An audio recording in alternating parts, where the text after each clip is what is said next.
असतो सद्गमया तमसो मा ज्योतिर्गमया मृत्योर्मामृतङ्गमया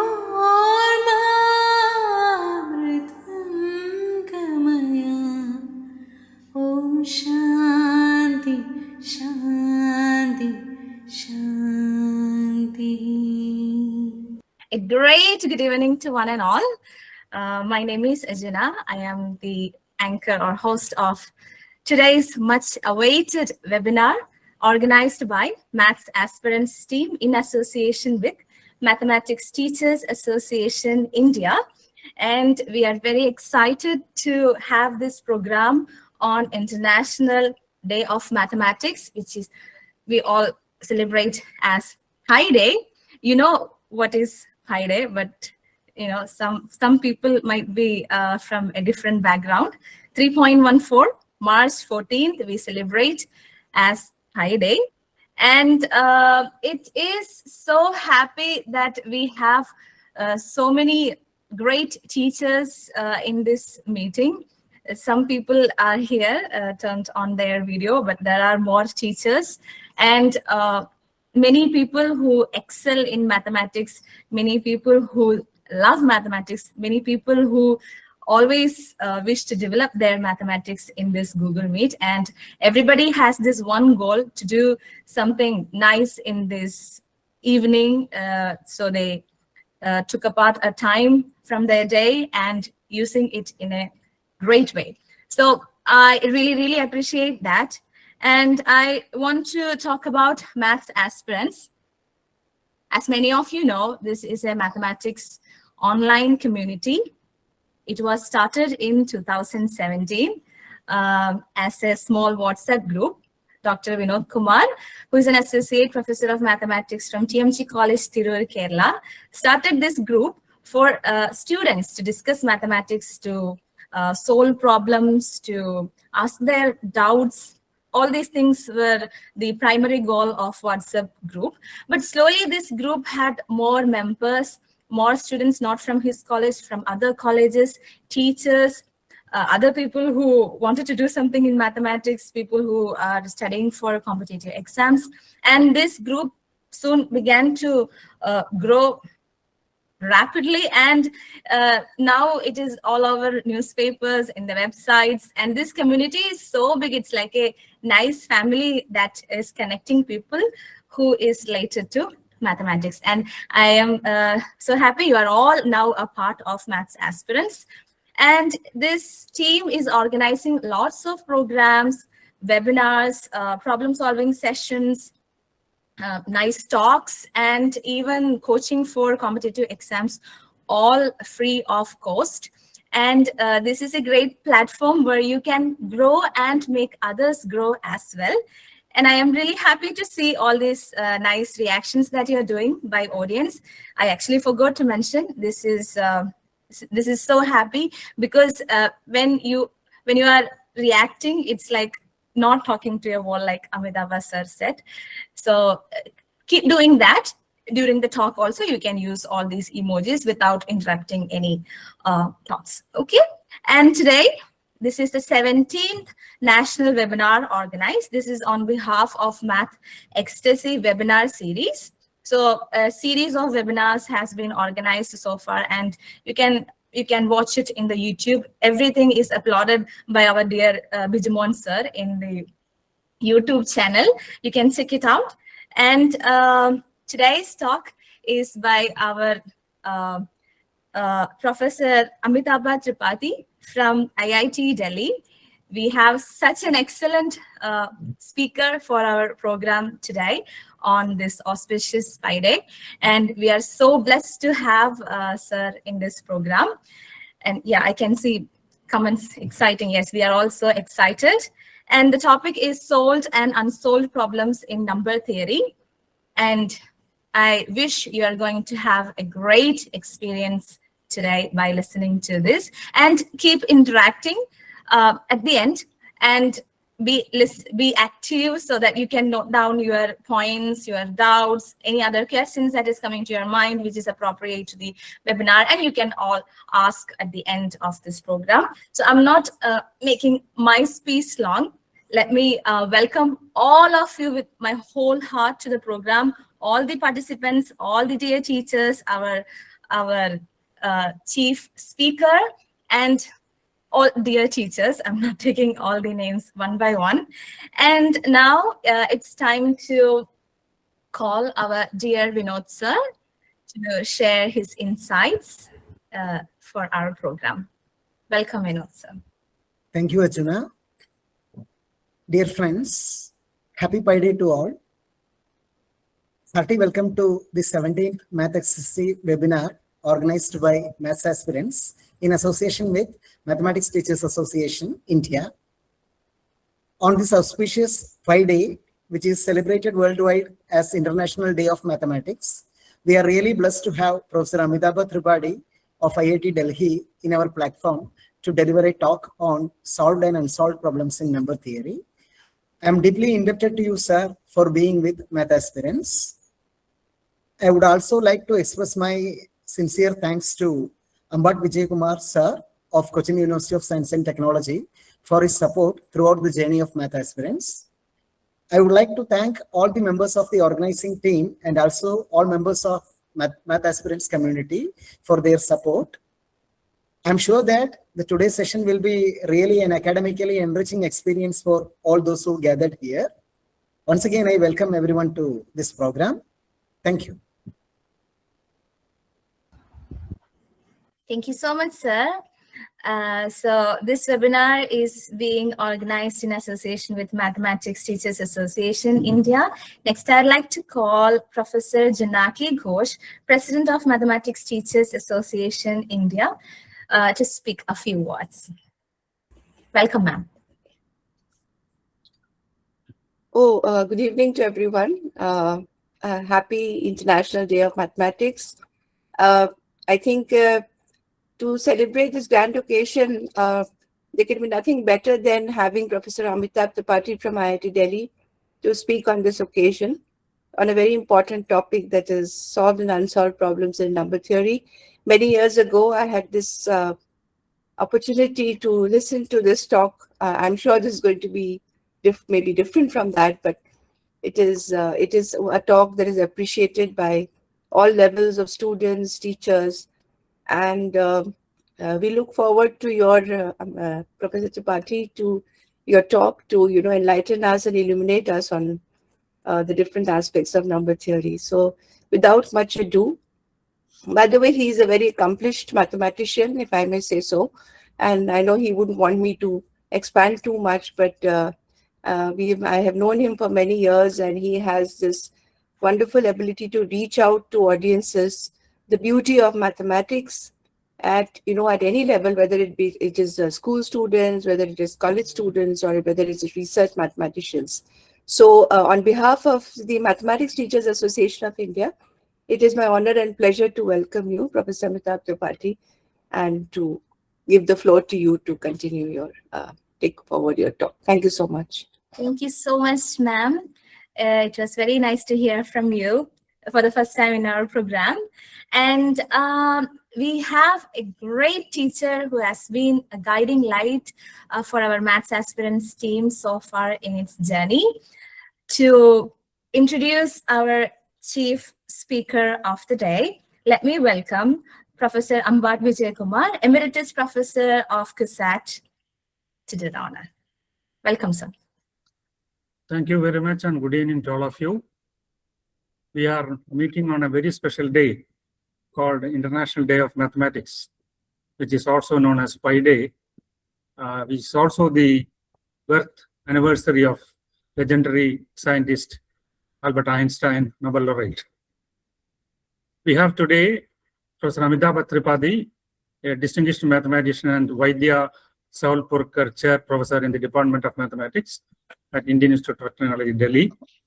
He has been there as a faculty since July 1991. He is a St. Stephenite, meaning that he is a graduate from St. Stephen's College, Delhi, and MSc from Indian Institute of Technology, Kannur, and subsequently earned his MA and PhD from the State University of New York at Buffalo under the guidance of Thomas W. Kusick. His research interests span elementary and combinatorial aspects of number theory, combinatorial aspects of graph theory, Ramsey theory, and numerical semigroups, with particular emphasis on the Frobenius coin problem. He has also authored more than 80 research papers, guided about 9 PhD students, and many MSc and MTech research projects. The point of contact for Amitabha and myself was that both were the coordinators of the Indian National Mathematical Olympiad, organized by the National Board for Higher Mathematics and Department of Atomic Energy. Amitabha was the regional coordinator of Delhi, where he served in this capacity for 16 years. I was the regional coordinator of Kerala for the Mathematical Olympiad, and I served for 27 years. And the interesting thing is that we never met physically just before 2 years, when he came to Kerala for a series of lectures, programs throughout Kerala, and where he was my guest in Cochin University of Science and Technology. His Mathemagic, a creative blend of a mathematical discovery, mathematically grounded card tricks, mathematical-based two-player games, etc., are quite famous. And not only mathematics, cricket and table tennis are his other activities. So, a great pleasure that Amitabha has joined. This is very special day, 14th March, to give his thoughts on number theory problems, solved and unsolved. So, I wish the talk all success, and I invite Amitabha to give his talk, start his talk. It will be usually for 45 to 1 hour, and followed by questions and answers session. One second, I may take. The activity of Vinod Kumar and Bijumon and his team of young math enthusiasts is that wherever I go for a talk or some seminars, now I am being identified as a person who is involved with the math aspirants. That is something very rewarding as far as his activity is concerned.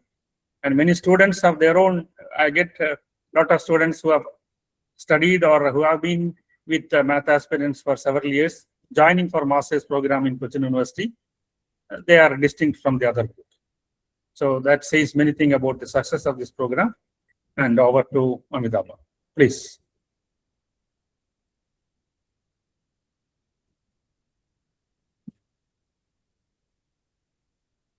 Hi, sir. Your mic is in mute. Hi, can you hear me now? Yeah, fine, perfect. Okay, great. Yeah. So first and foremost, thank you for inviting me for this event. I've actually known of this program for maybe a couple of years, of this group that Vinod has started. I didn't know what when it was started, but I joined maybe a couple of years back. I was a silent spectator. I would get the mails and pass on the mails to whoever I thought would benefit from it.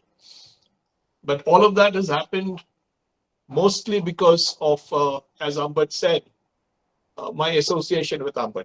Because without Ambad's connection, I don't think Vinod would have called me, because he would not have known of my existence.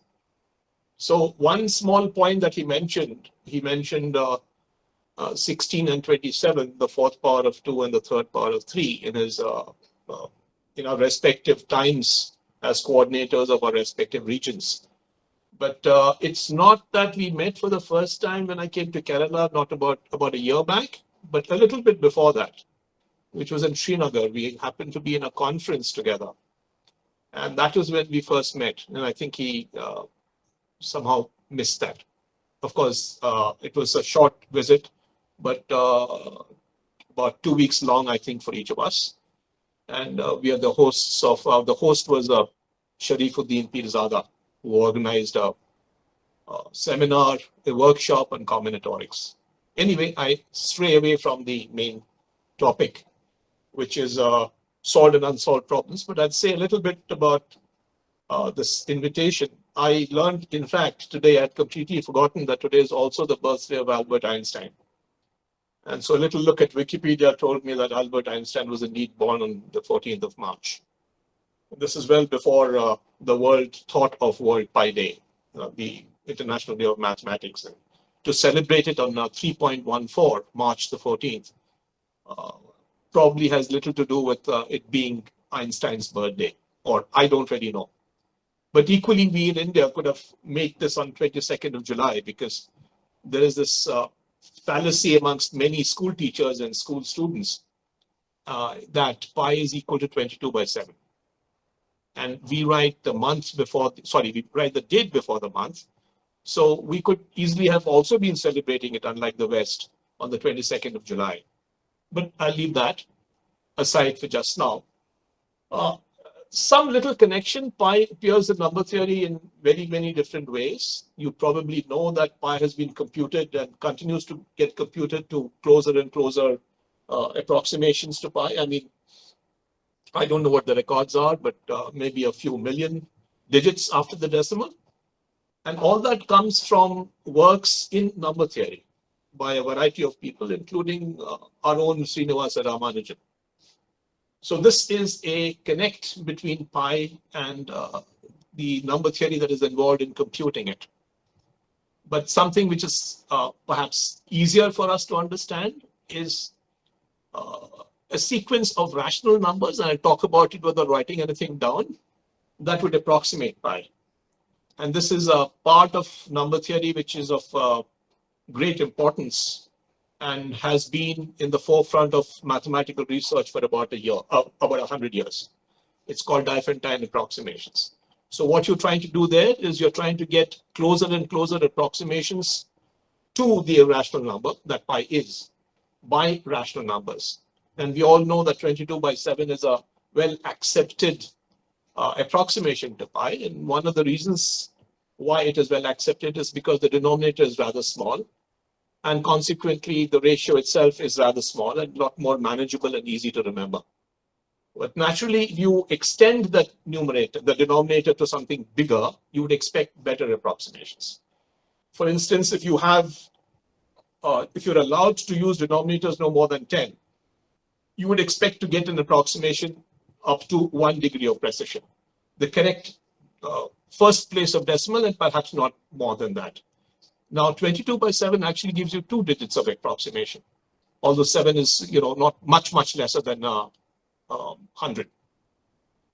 Now, it's curious, and most people don't know this, that if I said that you're allowed to use denominators no more than 100, and the question that is asked is, what is the rational number that comes closest to pi, with the expectation that you would get an approximation up to 2 digits, that answer is 311/99. It's not a rational number that people remember.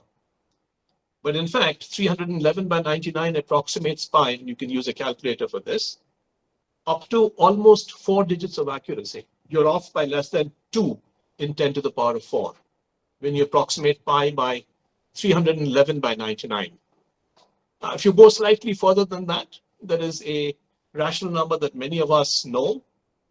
Beyond 22/7, if somebody said, what is another approximation to pi other than 22/7, you're likely to encounter this 355/113, this very mystical 355/113. There's a reason behind that. And one of the reasons is that if you look for something closer to pi than 355/113, you would have to go something much further. And I read off the screen, which is in front of me, that number is 52163 over 16604. So you have to go all the way from denominator 113 to denominator 16604 before you can encounter a better approximation. So it makes sense for us to be satisfied with what we get at 113 level. And well, I mean, this entire story keeps going because there is no end to how much closer you can get at the cost of making the denominators increase. So that is a direct connection between pi and research mathematics. Now I will begin my slideshow. Before I begin my slideshow, I will preface this by saying that this is a very challenging topic that I've chosen, because partly the fact that number theory is a very wide subject. It has many, many applications and uses many, many different branches of mathematics, including algebra and analysis. The old part of number theory, the traditional part of number theory, is actually called elementary number theory. And elementary is not meant to be confused by easy. It simply indicates the fact that no tools outside of pure number theory are being used in that part of research. The other branches of number theory, which have probably overtaken elementary number theory, are algebraic and analytic number theory. And as the name suggests, algebraic number theory deals with a problem which entertains or uses solutions from algebra.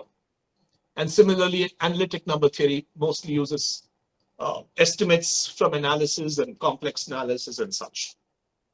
So my talk is going to be mostly based on elementary topics, for the simple reason that I feel that I can reach out to many more people addressing elementary problems in number theory. The problem with all of mathematics, pure mathematics at least, is that we have a very difficult time explaining what we do to the audience because of all the intricacies and all the definitions that come in before we can even talk about the problem. It throws people off. So I think one of the challenges we face is to simplify whatever exists in front of us and be able to present that to the audience. And that's a very challenging and a very daunting task. So I've taken the easy way out. I have avoided perhaps some very, very famous problems because I felt that this is going to be much harder for me to explain. It's going to be very technical. And since there is no dearth of problems that are solved or unsolved, I'm still going to be able to present quite a few, many more than you would probably expect in the 60 minutes or whatever I have, or maybe a little bit less than that. So in fact, if you are aware, there's about 26 years back, about 2000, there's a Clay Mathematical Institute in Cambridge in Massachusetts, not the one in England, which initiated 7 prize problems. They gave $1 million for the solution to each one of them. And of the 7 problems, soon after 2000, about 4 years or so later, Gregory Perelman solved one of those conjectures, which is called the Poincare conjecture. That is in topology. The other 6 remain unsolved to this day. And it's probably not a coincidence that 2 of those unsolved problems come from within the realm of number theory. One of them is the Riemann hypothesis, arguably one of the most famous problems in all of mathematics, not just in number theory. I'm going to dwell on that for just a bit towards the end of my lecture. And the other, which I'm going to pass, is a slightly complicated problem in the sense that it's harder to explain. It takes a while to get somebody to understand what the problem is. And it's called the Birch and Swinnerton-Dyer conjecture. The status with each of them is that these are very well worked on problems, and therefore it makes sense to talk about them. So without further ado, let me just share my screen. So that's the title of my presentation. And again, I must confess that there could be your favorite problem, maybe the only problem you've ever heard in number theory, which is not a part of these slides. So I must confess that these are basically a selection of problems. I can't say that the ones I like per se, but problems that are important and famous, but also problems that will create less problems for me to explain. So this is one of the guiding lights to having chosen these problems. So without further ado, I'll begin with 2 quotations from one of my favorite books. I will not reveal what the book is, but in 1 minute flat, you will know what it is. So I quote 2 excerpts from that book, and that is an apology of sorts. It's an apology from the author, and not so much an apology from me. So I'm sure you can read it, but I will read this out with you. If intellectual curiosity, professional pride, and ambition are the dominant incentives for research, then assuredly, no one has a fairer chance of satisfying them than a mathematician. The second quote, a mathematician, like a painter or a poet, is a maker of patterns. If his patterns are more permanent than theirs, it is because they're made with ideas. The mathematician's patterns, like the painters or the poets, must be beautiful. Beauty is the first test.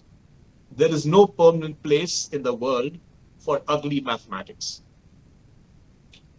This is G.H. Hardy in his autobiography, A Mathematician's Apology, which he wrote towards the end of his career. He was about 62 or something, and he died at 70 when he wrote this little monograph about 120 pages. And for me, it's a must read. This, I believe, is the cover of the apology. And this is a picture which is pretty common of G.H. Hardy, 1877 to 1947. I'll begin with the most famous solved problem, and I'll begin and end with one of the most famous unsolved problems. That is by design. I'll begin with Fermat's last theorem, now a theorem. It was a conjecture for about 350 years. And it is a problem that came out of Fermat reading the works of the Greeks and conjecturing that, unlike in a Pythagorean triple where the sum of two squares is a square, that situation never arises if you raise the two legs to a power higher than 2. If x, y, and z are integers, you could take them positive, then x to the n plus y to the n will never be equal to z to the power of n, except, of course, if one of them is equal to 0. Now, this is a picture that I picked up from Wikipedia. All my pictures are from Wikipedia, and there is no guarantee that this is exactly what they look like. I mention this because I do remember showing a picture of some mathematician to a French, a distinguished French mathematician, and he's saying that this picture is not accurate. So I have to put that right at the top. This is the first page of Weyl's proof of this particular result. This particular issue of the Annals of Mathematics, which is published by the Princeton University, had only 2 articles. There was a 128-page article by Andrew Wiles, the first page of which I'm presenting to you. And the second one was a follow-up paper. In fact, the 2 of them together gave you the proof of Fermat's last theorem, with his student Richard Taylor. If you read even the first paragraph, you will realize that this is difficult reading, because unless you are trained in that specific area, the difficulty immediately hits you. This is exactly the sort of thing that I will try to avoid in my lecture, because it will be difficult for me to get anything across. If I was asked to explain what is happening in the first paragraph, first and foremost, I have to admit that I'm not an expert in this area. And the second is, it's therefore that much harder for me to convey the material. This is a picture, old picture of Andrew Wiles. He looks a little older than that now. But this is the, well, probably the best picture what that one has. I think this picture was taken right after he made that announcement in 1993 that he had proven the Fermat's last theorem. Unfortunately, there's a flaw in it. And the flaw could get corrected only after he enlisted the help of his former PhD student, Richard Taylor. And all of that got done 2 years later. And as luck would have it, he turned 40 before the proof could be published. And he was not able to get the Fields Medal, because the Fields Medal is very particular about giving it to people under 40. Something nice and easy, which all of us are very comfortable with. We have to have a few slides of that before, before things get a little more challenging and the real problems start coming in. Lead you a little bit through what prime numbers are. I'm sure we all know what they are. For me, prime numbers are numbers that have exactly 2 positive divisors. I'm going to rush through the slide because there's not that much in it. The first 25 primes, we start with 2, the only even prime, and then with 97, they're all listed there. And there's a little data of the number of primes up to 10 to the power of 1, up to 10 to the power of 2, up to 10 to the power of 3, and up to 10 to the power of 4. And there's a reason behind giving all of that. This is a list of all primes up to 1,000. Some of these primes are in boldface. One of them has unfortunately got colored in a color different from what I wanted. So if you ignore that, the color of 3, there's nothing special happening there. All primes up to 1,000 are either just regularly colored blue or they're in boldface. Since this is not an interactive session, I have to let the cat out of the bag. The ones you see in boldface next to each other are what we call twin primes. They're primes that differ by 2.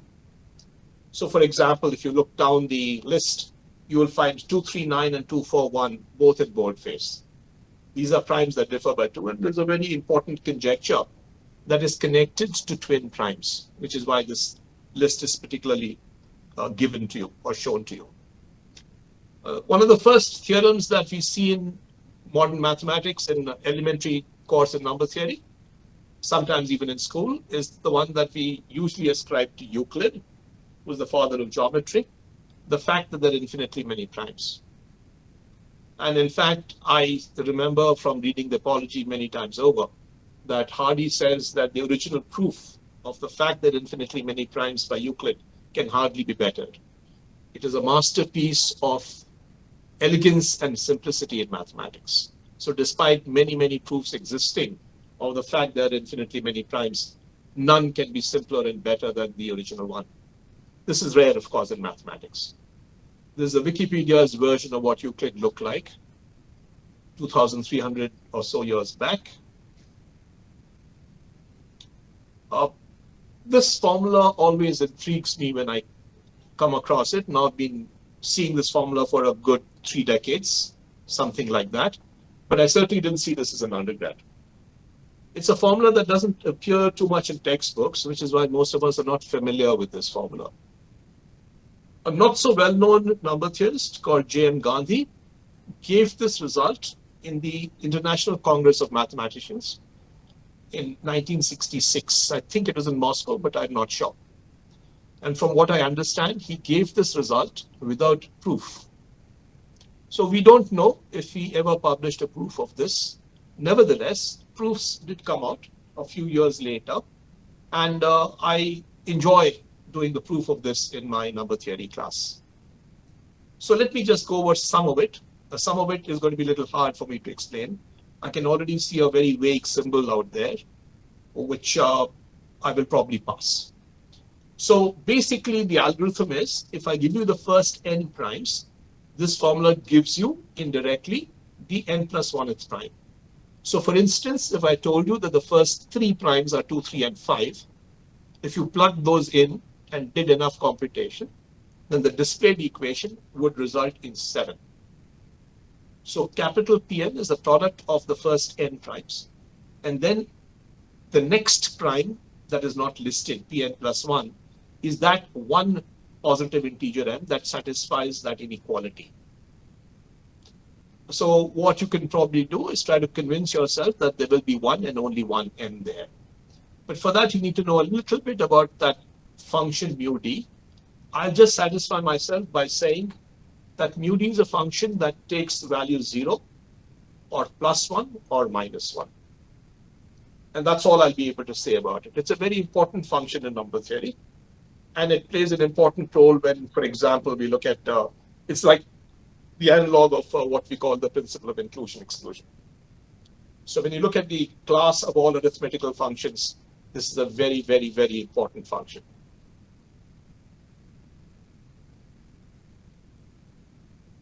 A special class of primes have attracted our attention. They go back to the Frères, he's not exactly a priest, but maybe somewhat lower than that in their denomination. Marine Mersenne, who basically played a great role in promoting mathematics, and in particular number theory. So these primes are named after him. These are numbers of the form 2 to the n minus 1. And it's easy to see that if 2 to the n minus 1 is going to be prime, then that exponent n has to be prime. On the other hand, and thankfully, It's not true that if you take any prime, 2 to the p minus 1 would be prime, because if that was the case, then you'd have an immediate proof that infinitely many primes. All you do is you take a prime, take 2 to that power, subtract 1, you get a new prime, and keep going. Unfortunately, that's not correct.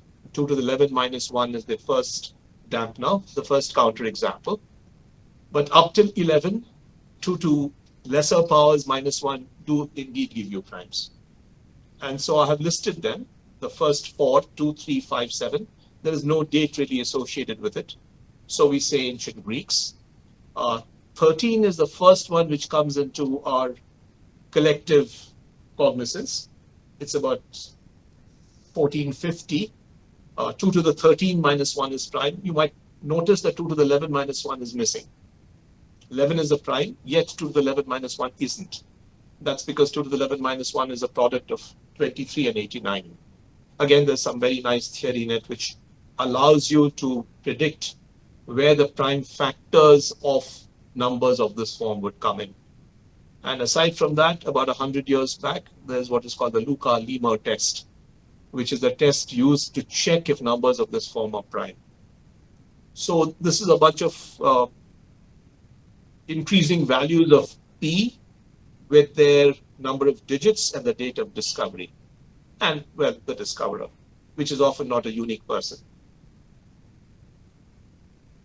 This is the second last slide. We're already to 2009, and you can see that we've hit 46 of them. So you can see that this is getting harder and harder to detect. This is the last bit. Up to 50, we are convinced that these are exactly the first 50 in this sequence of Mercian primes. There's an asterisk against 51 and 52, which is to indicate that both the items in 51 and 52 are indeed Mercian primes, but not necessarily the 51st and the 52nd in order. And that is the reason for the star. The last entry you see, which is the largest prime of this form, and indeed the largest known prime, is discovered fairly recently, only in 2024. So that is the largest known prime, and the way these primes are searched these days is through a collective work of people who are willing to give their time in the computer time and discover, fill in different slots that are required to compute and figure out that this is indeed a prime. This is a part of the GIMPS, and you can Google and find out a lot about what is going on, and if indeed you can play a role in being a part of the search team that discovers the next one. So all this is fun and games, and now this is going to be a little more critical and difficult, but mathematics is usually discovered by a lot of experimentation, by data, which in the olden days was done by hand. And so you will appreciate very much the difficulty that mathematicians of that generation, 200 years before us, had in computing this, and they possibly made errors because they computed by hand. And sometimes you miss out a prime, and sometimes you think something is a prime, which it isn't. So this is a table of different powers of 10, the number of primes up to that particular value, pi x, the second column. The third column is the genius of Gauss, who conjectured that the number of primes up to x follow a pattern which closely approximates the behavior of the curve x over log x. Now you have to remember that log x grows to infinity slower than any power of x, any positive power of x. So you could say that x by log x is basically x to the power of 1 minus a bit. It's not quite x, but it's much bigger than any power of x, lesser than 1. The rightmost column now gives you a ratio of x by log x to pi x, or pi x to x by log x. And you can see that as you take larger and larger values of x, you're kind of getting somewhere. And what that somewhere is easy to figure out. These are the two persons. You would see the picture on the left appearing again and again, the prince of mathematics. And you'd probably see the French mathematician Legendre also coming in. Chebyshev, the Russian mathematician, well known for his works in other areas, but also in number theory, was the first one to say that conditionally, if the limit were to exist, of pi x to x by log x, it would have to be 1. So if the limit exists, it has to be 1. And that's a picture of Chebyshev. The biggest result, I would say, in number theory over the years ever is the resolution of the prime number theorem. It's basically proving that the limit of pi x to x over log x is indeed 1. That is what that squiggly symbol there means. It's to be read as pi x is asymptotic to x by log x. So if you take the limit as x goes to infinity of the ratio, that ratio is 1. And this was proven independently by two French mathematicians in 1896, Adamard and I always struggle with this pronunciation, Poisson in 1896.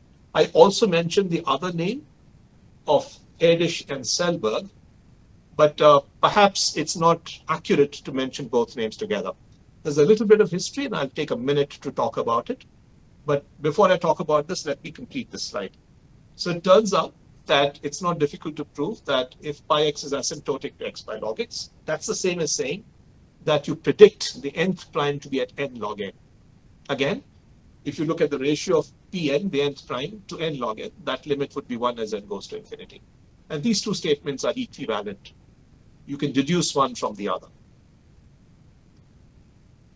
So this is a picture of the two gentlemen who used the not so recently, but theory of complex analysis, complex functions called the Riemann's zeta function. That was introduced about almost 40 years before they did this, but it was still fairly new because communication was not as easy as it is now. So it may have reached them, I don't know, much later than when Riemann actually did this work in 1859. So they independently worked this out and used for the first time techniques outside of pure number theory in resolving what is a question purely in number theory, counting primes up to x. You'd notice one other thing, which is somewhat common between the two, that they both lived to be almost 100, which so many years back was even harder than it is now. This is a picture of Erdős and Selberg. Selberg, in fact, got the Fields Medal for his contributions to giving an elementary proof of the prime number theorem. And Erdős's name is not there. So I've kind of stuck my neck out and quoted this result to Erdős and Selberg, whereas officially it's just Selberg. That's mostly because most mathematicians believe that there was a sizable contribution to the solution that Selberg presented by Erdős.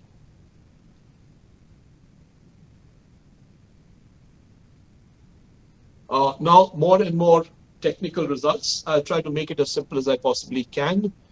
This is also about primes and primes in arithmetic progression. So you know what arithmetic progression is. There's a first term and there's a common difference. You keep adding that common difference to the first term and you get an infinite sequence. My notation is that I begin with the first term as A and my common difference is D. And now if A and D were to have a common factor, it's easy to see that the common factor would creep in each of the terms in the sequence. It would divide each of the terms in the sequence. So there would be no hope of being able to find infinitely many primes in that sequence. In fact, finding more than one would be difficult.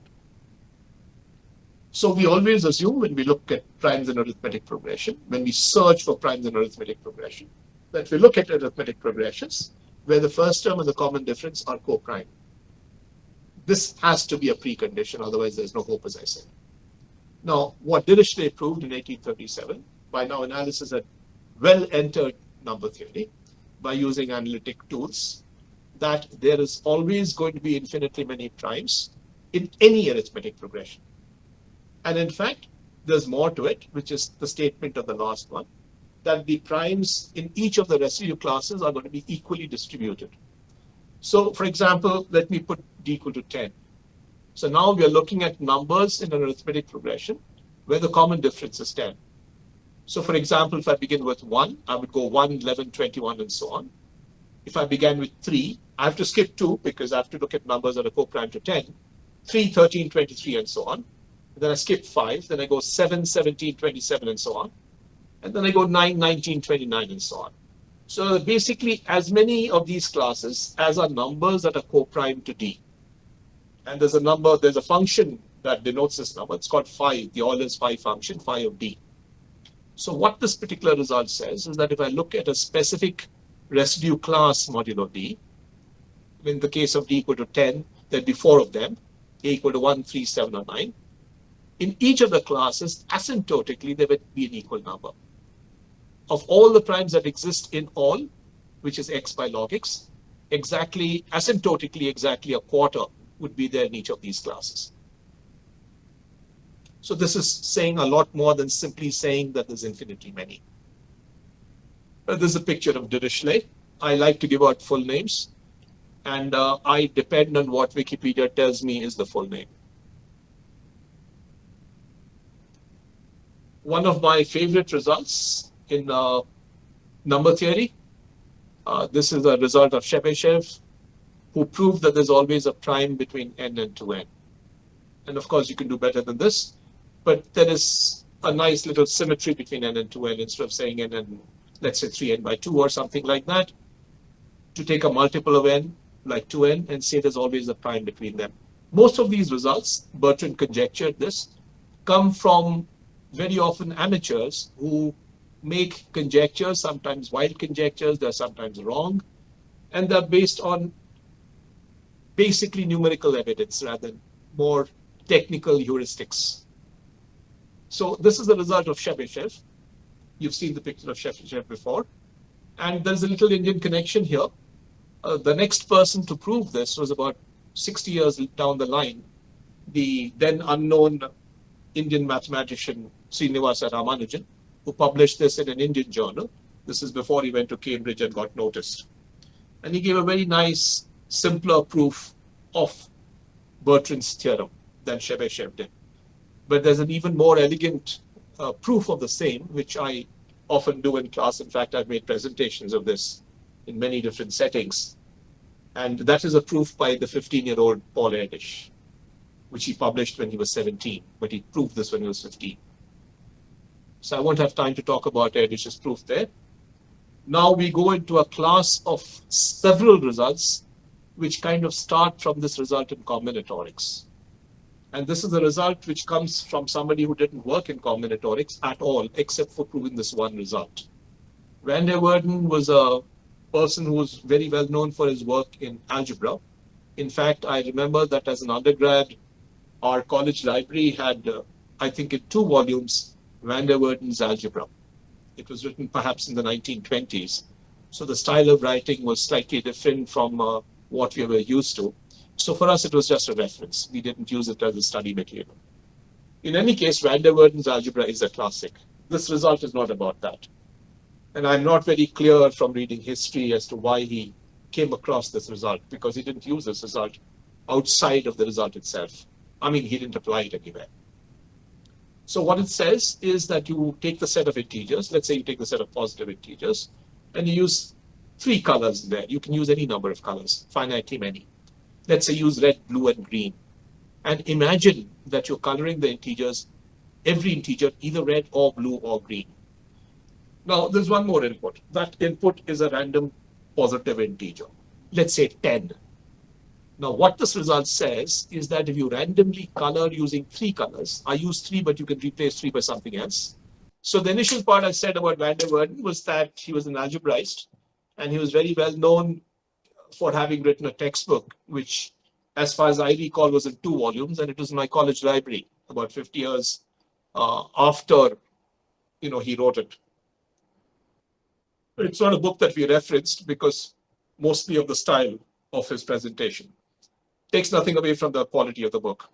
So this result in combinatorics, that is, given his name, says the following, that if you look at the set of integers and you use a certain fixed number of colors, finite number of colors, and you give me a fixed number, any number you like, as big as you like, we'll stick with 3 colors and the number 10. And if you now randomly color the integers red, blue, green, and if you collect the red colored numbers and the blue colored numbers and the green colored numbers, they would partition the set of integers. Now, the claim is that one of those, at least one of those colored classes, will contain an arithmetic progression of length 10 with 10 terms. In other words, there'll be 10 consecutive numbers, all of which are colored red, or 10 consecutive numbers, all of which are colored blue, or 10 consecutive numbers, all of which are colored green. When I say consecutive, I meant, sorry, I take that back. I shouldn't have said consecutive. These are numbers in an arithmetic progression. So these are numbers that are in some arithmetic progression. So there is sum A and there's sum D, so that you can find 10 terms in that AP, all of which have the same color. There's a monochromatic AP of arbitrary length. So this is the start of a chain of thought of combinatorics coming in. And now you convert that into a more direct problem using numbers. So the idea of this is still a conjecture about 100 years, 90 years down the line. It's a conjecture of Erdős and Tirur, which says that if you take the sum of the reciprocals of any set of integers, at the back of their minds may have been the set of primes. Because it turns out that if you take the sum of the reciprocals of the primes, 1/2 plus 1/3 plus 1/5 and so on, that series doesn't converge. It diverges. So if you extend that and you imagine any set of positive integers which has the same property that the set of primes have, that set, that collection, that random collection of which you only know that the sum of reciprocals of numbers in that set diverges, must contain arbitrarily long arithmetic progressions. So again, you give me a number, 10, 100, 1,000, and I'll find you an AP of that length within that set. So the first one was about coloring and then randomly dividing, partitioning the set of integers into that many color classes. Here, instead of doing that, you're looking at the set of positive integers with a certain property. Basically, they have to be sufficiently dense. This is a picture of Erdős and Tirur. The first big result in this particular direction was that if you take any set of integers which has positive density, then they will necessarily contain arbitrarily long arithmetic progressions. So what does positive density mean? So take a set, look at how many elements there are in the set up to a given number n, divide that by n, so you have a proportion of numbers up to n from this given set. And then you take the lim-inf of this sequence. You do this for n equal to 1, 2, 3, 4, and so on. You look at the lim-inf of the sequence, and that is the positive density. That is the density of that sequence. That should be positive. So for example, something which is of 0 density is the set of primes. Something of positive density would be, to take a very trivial example, the set of all the even integers. They would be of density half. That's a picture of 𝕬𝕤, who as far as I know is still alive. The result of green and tau, the set of primes, which in fact is from the collection of numbers whose sums of reciprocals diverges. So they proved the special case 20 years back that the set of primes contain arbitrarily long arithmetic progressions. That's a picture of Ben Green and Terence Tao, arguably one of the most well-known and proficient mathematicians, Terry Tao. Now I get to the twin prime conjecture. This goes back to, I think, the 1700s. I don't have a date written up there, but from memory, I think it's about 1745. Infinitely many n, so that Pn and Pn plus 1 differ by 2. Or there are infinitely many primes, so that P and P plus 2 are both primes. Infinitely many. Very easy to kind of guess this because you keep looking at charts and they keep increasing. The bigger the chart is, the more pairs you find, and you make this conjecture. In this day and age, with computing being what it is, you can make bolder conjectures than this. This is a little technical, and I'm going to pass this. This is a conjecture of Hardy and Littlewood, where they not only say there's infinitely many primes, but also make a wild guess, not a wild guess, sorry, a heuristic guess as to how many there should be. So pi2 of x tells you that there's a certain constant, which is called the twin prime constant, which multiplied by x by log x pi log x. X pi log x, remember, is the number of primes up to x. And now if you take a proportion which is log 1 log x of it, you will get the heuristics for why there is expected to be that many twin primes. And there's a constant there. So this is a conjecture, very well-known conjecture. Then there's a picture of Hardy and Littlewood. That may be one of the only pictures I have in this entire slide of Littlewood. And in fact, there's a little connection with Littlewood that I mentioned in my intro, but that probably wasn't read out. And that was that my supervisor, Tom Cusick, was the student of somebody who worked with Littlewood. My supervisor was a student of Harold Davenport, one of the most well-known number theorists of the century. And Davenport was a student of Littlewood. So my supervisor had many tales to tell me of meeting Littlewood in seminars at Trinity College, Cambridge. So that is my little connection with Littlewood. This is the theorem of Brune, which says that the sum of reciprocals of twin primes converges. Of course, if it diverged, then you would have a direct proof that there are infinitely many twin primes. This is a very celebrated result, so I thought I should mention this. There's a conjecture of de Polignac. I don't know if that makes too much sense because we're nowhere near proving it. This is proven, conjectured many years back. Possibly a wild conjecture. I don't know. I don't know how much data he had. So he basically said that instead of looking for pairs that differ by exactly 2, you can take any even number, no matter what that even number is, you'll find infinitely many such pairs. We don't even know how to prove it for d equal to 1. This was a part of a result which kind of left people, unfounded, in disbelief in a sense, mostly because it came from an unknown mathematician, unknown at that point in time. It was, of course, the accumulation of work which had come about 4 or 5 years before 2013. And Zhang picked up the paper and realized that he could change some of the arguments there, sharpen it, and come to what is called the bounded gaps theorem. So what he says is there is some number which he doesn't know, which is less than 70 million, so that there is infinitely many pairs of primes that differ by exactly n. Now you want that n to be 2. What you've got is there is some n less than 70 million, so that there is a pair of primes that differ by exactly n. Great result if you think of what was done before it. If you look at the sequence, the chain of thought that went in to proving this result.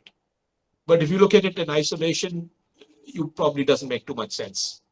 So this is a picture of Yitang Zhang, who then had to give lectures all over the US and probably in Cambridge as well, justifying his astounding result.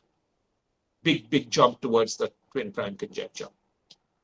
So this is the extended result, because Terence Tao, being a polymath that he is, put this up on his website and invited mathematicians from all over to help him contribute to working this out, to to improving these bounds. And after a certain point in time, they came up with an improvement that reduced this somewhat vague number less than 70 million to exactly 246. But the methods that they used did not, they could not do better than this. And independently, Maynard proved the same result without joining this group, and for which Maynard got the Fields Medal.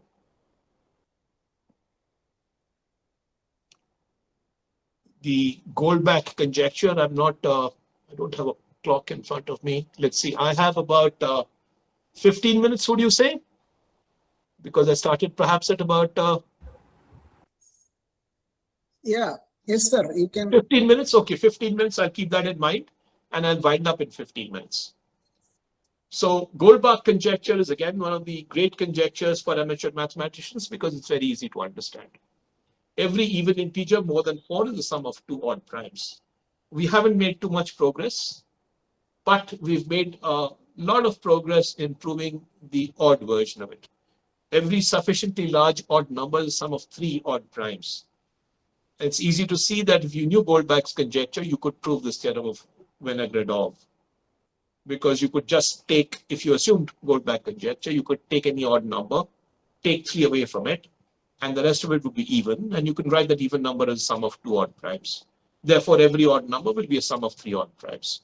So, of course, this is the easy version of the Goldbach conjecture, the odd Goldbach conjecture, if you like. But the real Goldbach conjecture, the one for even numbers, the only result that's really worth mentioning comes 60 years back from Chen, who showed that every sufficiently large even number is either a sum of 2 primes, 2 odd primes, or a sum of a prime and another number, which is a product of 2 primes. So you combine the 2 statements and you get this. So you either have, so you take an even number, it's either equal to, P1 plus P2, and P2 is either a prime or a product of 2 primes. And that is the best we know.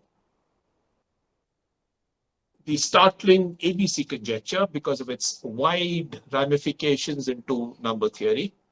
And again, this is very surprising because it starts by taking any 3 numbers so that 2 of them add up to the third. So you take A, B, and C so that A plus B is equal to C, and A and B are co-prime. What they had in mind, of course, was the then unproven Fermat's last theorem. X to the n plus y to the n is equal to z to the n. So here is a generalization. Take any 3 numbers, 2 of which add up to the third. A plus B is equal to C. But with the restriction that A, B and C rather, are pairwise co-prime. There's nothing common between any 2 of them. Now you define the radical of ABC to be the product of all primes that appear in A, B, or C. Obviously, something that appears into A doesn't appear in B and C.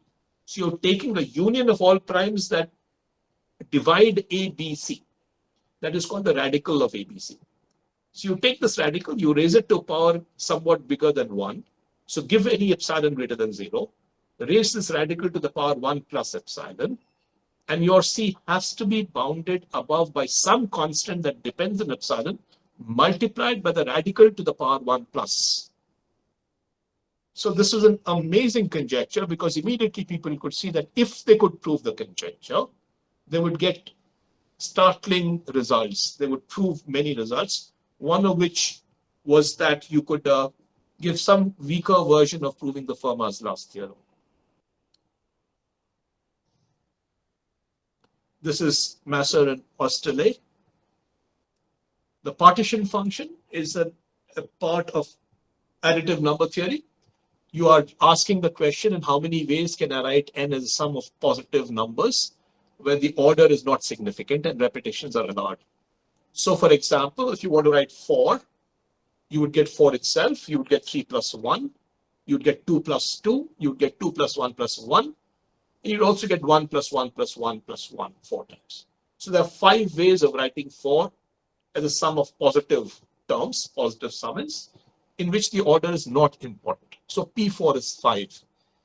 And this was largely the work of Srinivasa Ramanujan. The one before that who worked on partitions was 100 years before that. That is Euler.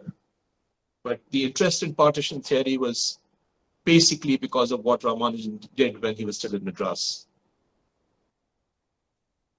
The startling result, one of the most outstanding results of Ramanujan, which he conjectured, well, not exactly in this form, but he had some ideas which Hardy then put into a proper mathematical form. Hardy and Littlewood had just discovered they discovered while trying to prove this what is called the circle method. And they successfully used the circle method to come up with this absolutely outstanding formula. So there's this additive problem on the left-hand side, which is a counting problem. You want to find out how many ways you can get n as a sum of summons. And there's a function that increases very, very fast. I don't have the tables in front of me, but you could Google and figure this out.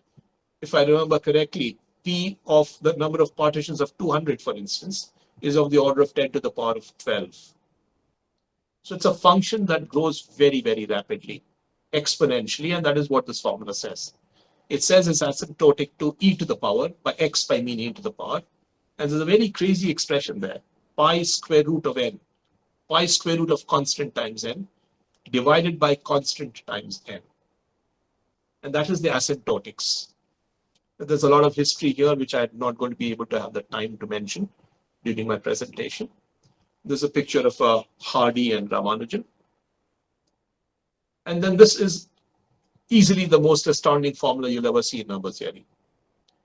This is a formula that Rademacher cooked up about 20 years after the original paper of Hardy and Ramanujan. He was kind of making notes. Ramanujan died soon after this formula came out. He came back to India in 1919 and 1920. April, he was gone. And Hardy never worked on that partition problem ever again. But Rademacher was looking through the notes when he went to Trinity College. While leafing through the notes and trying to make the notes and present this, he managed to tweak the formula a little bit by making some changes. It's very, very interesting to see what changes he made.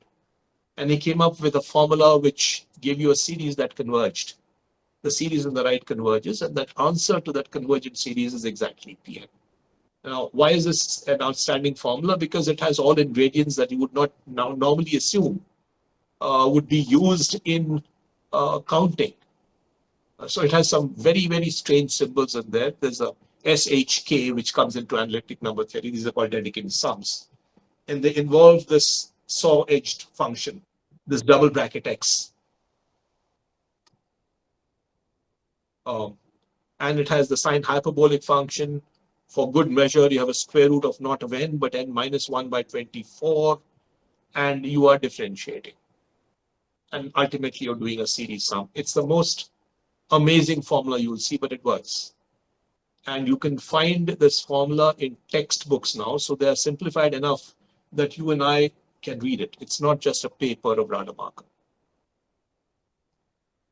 So that's a picture of Rademacher. Artin's conjecture is a little hard to explain, but I'm going to try quickly to explain the first paragraph, not so much the second.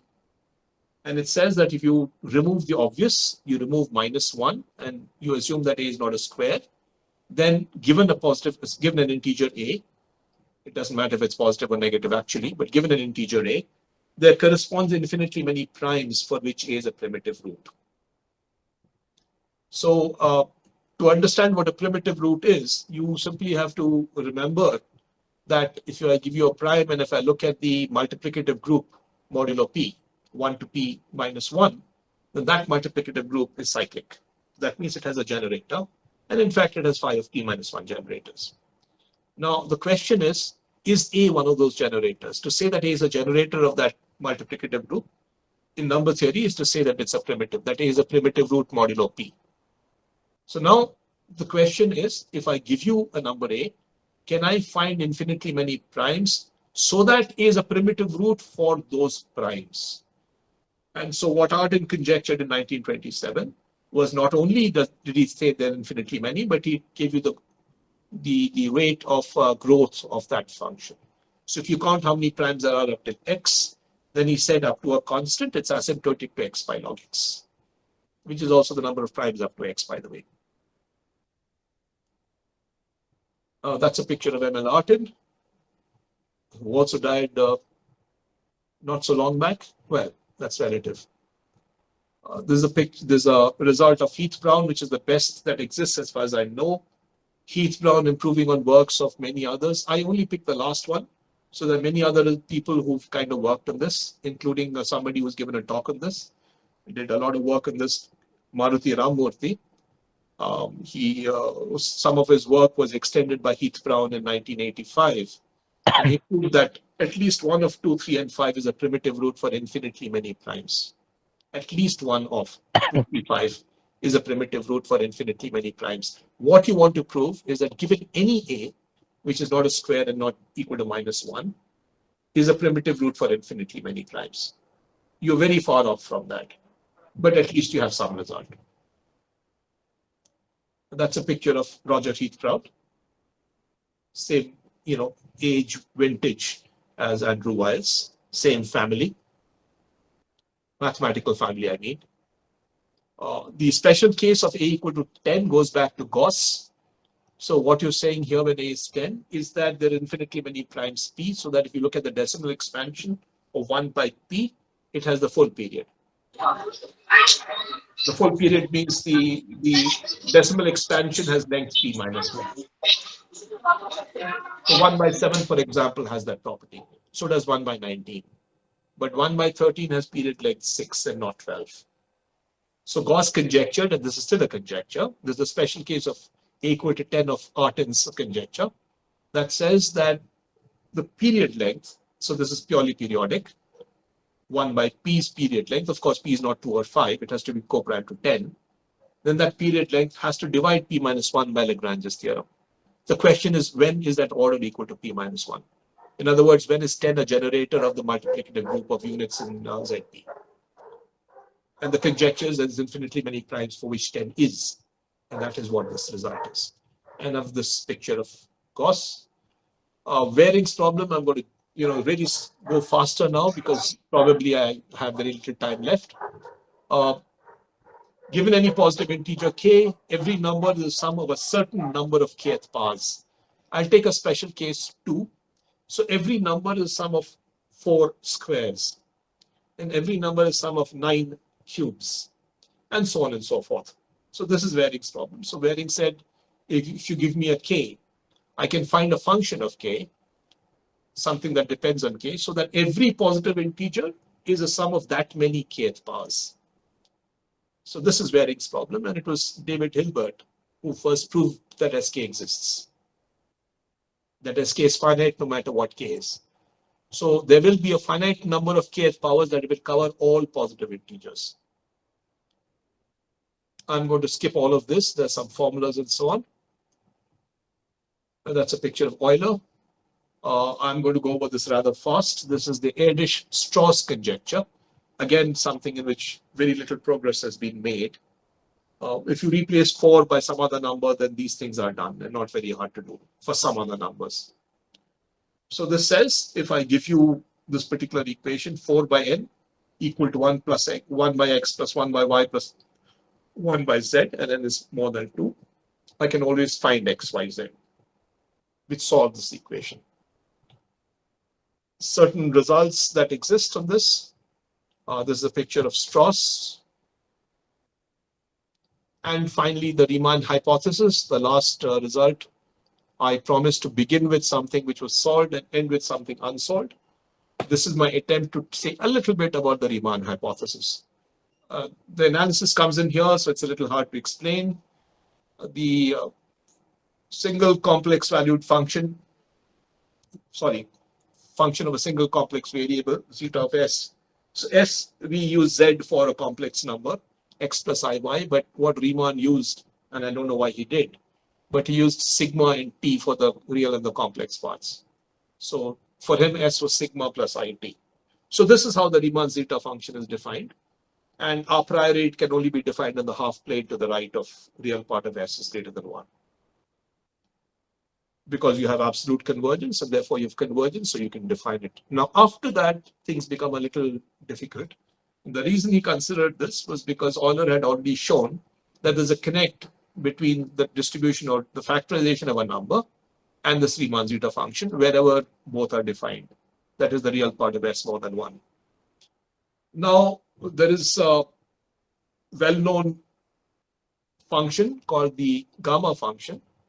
And the use of the gamma function is, basically the gamma function is used in extending the definition of the Riemann zeta function. I'm going to skip all of this. This is for additional explanation. To something so that the Riemann zeta function can be extended analytically to a function which is defined in the entire complex plane, except where you can't, because the function blows up. It is, it's unbounded in that neighborhood of 1. So basically, there's a simple pole at s equal to 1. The residue is 1. So that means that in the neighborhood of 1, it looks like 1 by s minus 1 plus something which is analytic. So now the thing is that there is a way to define the Riemann zeta function via the gamma function to the entire complex plane, except at s equal to 1, where you can't make it analytic. Now, because of the properties of the gamma function, look at the thing that is right at the bottom, due to the properties of this, it turns out that because of these strange definitions that have, been used to, not strange, the definition that has been used to extend the zeta function, it turns out that zeta of s becomes 0 at all the negative even integers. Negative even integers, -2, -4, -6. And these are what we call the trivial zeros of zeta s. They come from the outside. They come because of the way, the external way in which the zeta function is defined using the gamma function.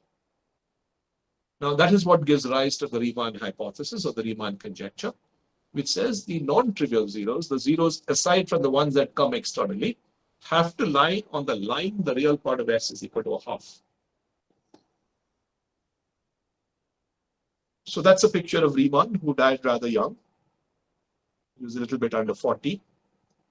And here's a partial list of my bibliography. It's a partial list. I've picked probably the most important results in there and not all of them. Some of them are books, because that is what you read more easily, and you're probably, you learn a lot more about the subject than reading a paper. The paper you read in the end. First you read the basics of the subject. So most of these are classics, books-wise. For example, Titchmarsh's book on the Riemann zeta function is old now, but that was a book that we referred to when we were students 50 odd years back. Now there are better books perhaps for the Riemann zeta function. But I use some classics there, and I use some of the very important results. Famous, for example, Weiss's theorem at the bottom, and Yita and Zhang's. So thank you. So, dear participants, it's time for a short interaction here, and you can utilize this opportunity to ask your questions. If you really can't speak and turn on your video, please use the chat box. Otherwise, please introduce yourself, turning your camera on, and then you please ask your question. Thank you. Hello, sir. Hello. Am I I have no audible? idea who I'm addressing, but that's my problem. Yeah. Hello, sir. Yeah. Thank you for the excellent. Can you hear me now? I'll have to turn them off. Yes. So may I ask a question? Sure. You can. You can't. I can't assure you I have an answer for it. Okay, sir. So I'm a postdoc student at ISI Kolkata. Okay. So I have a questions like in the case of Mersenne prime, the latest find primes. Yes. You are talking about the computational things, like heuristic things. Yes. So my question is, what are the significance of computational power in the context of number theory? As far as Mersenne primes are concerned, there's a very, very simple test that has been known for more than 100 years. And so if you look at the Guinness Book of World Records, for instance, or if you look at some other site which lists the increasingly larger primes, you will find that they come exactly out of Mersenne primes. So for example, if somebody said this is the largest known prime, how do I look for the next one? Yeah. I will look for Mersenne primes. Why is that? Because there's a very simple test for it. In fact, I can tell you roughly speaking what the test looks like without going into anything more. This is called the 𝕉𝕠𝕝𝕁 test. Luca was a French mathematician who lived in the second part of the 19th century. The Luca sequences are named after him. It's like and in fact, he gave the name Fibonacci sequence to Fibonacci sequence. 𝕉𝕁 came much later. 𝕉𝕁 is an American mathematician who probably died in the 1950s or something.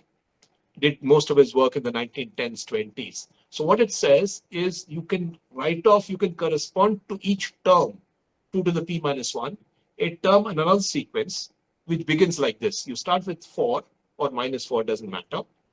And successively you square the previous term and subtract 2. So the nth term is the square of the n minus 1th term, subtract 2. So parallelly you start the sequence and you match off. You would say that something is prime if and only if the corresponding term in the other sequence is a multiple of this number. So it's a very simple test for a computer to do. So at a very superficial level, at a very small number level, This is a test that you have to do to test whether something is a Mersenne prime. Now, there are tests for special kinds of numbers. In fact, there is all sorts of books that deal with this particular thing because of the advent of cryptology, because of, primality testing and such. So there's all sorts of books. In fact, I remember my supervisor having no particular taste for this, but trying to learn the subject. This is about 45 years back. And it's a recent book in the market in those days. And he taught out of that book. And he and the class learned together that subject. So special kinds of prime numbers have existed for a long time. So numbers of a certain type have certain special tests that you can utilize, and one makes use of that. Okay. So that is where Mersenne primes come in. They're important because coincidentally, there's a very nice test for it. Or put it like this, because people kept working on Mersenne primes, they developed tests that could be handy. So that is as far as Mersenne primes are concerned. And then the connect also with perfect numbers, which have also been something of, I didn't mention about perfect numbers. I left out more problems than I mentioned. That is the nature of number theory. So there is a very famous conjecture that says there is no odd perfect number. And a perfect number is something so that if you add up all the divisors of that number, it's exactly twice the number. So the Greeks already knew that 6 and 28 are perfect, and perhaps even 496. Yes. And now we have as many perfect numbers as there are even Mersenne primes. Sorry. We have as many even perfect numbers as there are Mersenne primes, because there's a direct correlation between the two. All even perfect numbers arise from Mersenne primes by very simple formula. There's a one-to-one correspondence. But we don't know anything about odd perfect numbers. And in fact, that was my master's thesis in IIT Kanpur 45 years back, to explore odd perfect numbers. I didn't succeed, of course.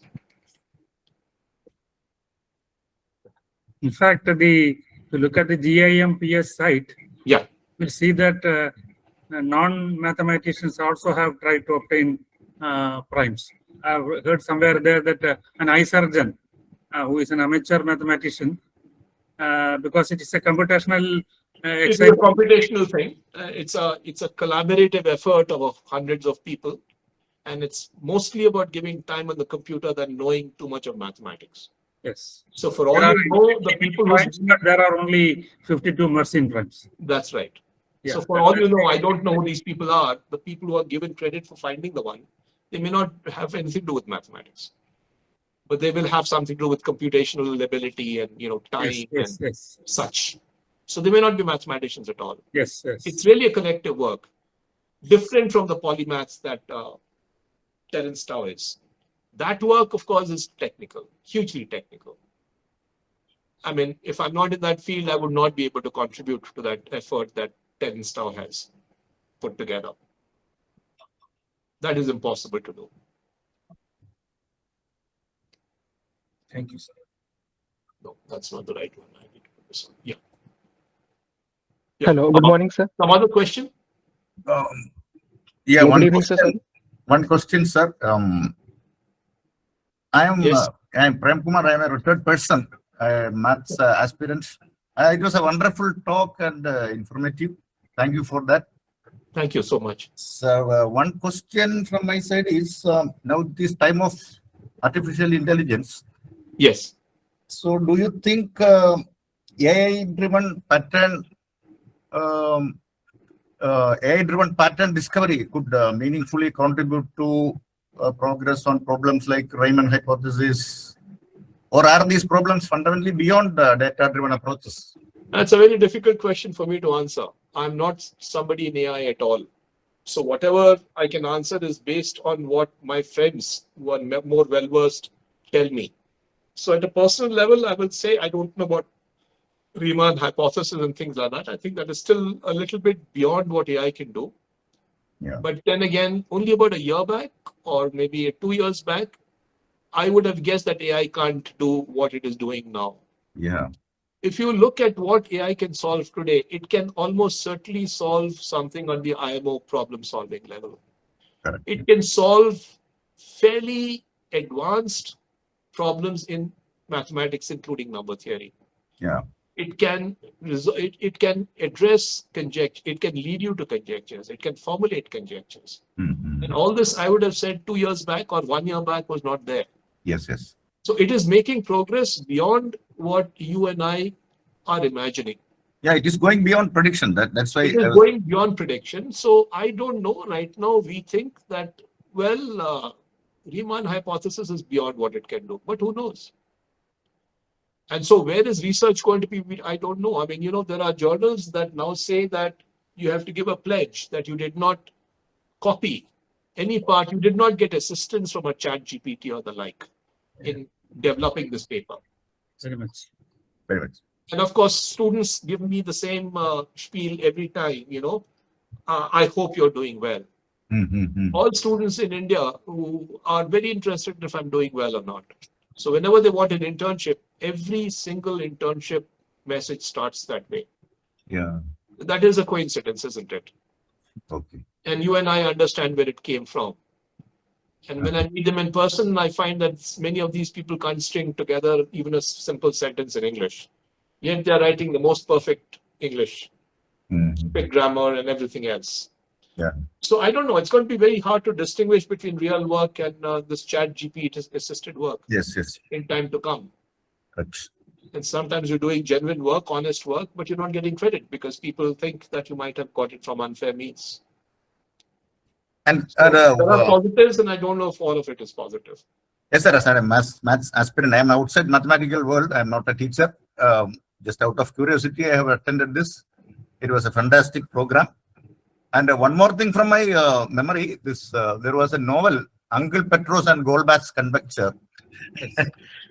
In this context, I just recalled that. Vinod Kumar sir must be knowing that, I think. Yes, yes, yes. Yeah, yeah. Sir, I was a student of KUSAT also at that time. It's long back. Oh, Yeah, at that time, I think we joined when we left that university. Yeah. I see. Thank you, sir. Thank you all. Thank you, thank you, thank you. Thank you, Professor. Yeah, I'll add to what Amitabha was telling regarding the Olympiad problem solution. There is a AI-generated device called Alpha Geometry. Yeah. It was tested recently by giving 30 difficult problems of IMO, and this Alpha Geometry solved 20 of them correctly.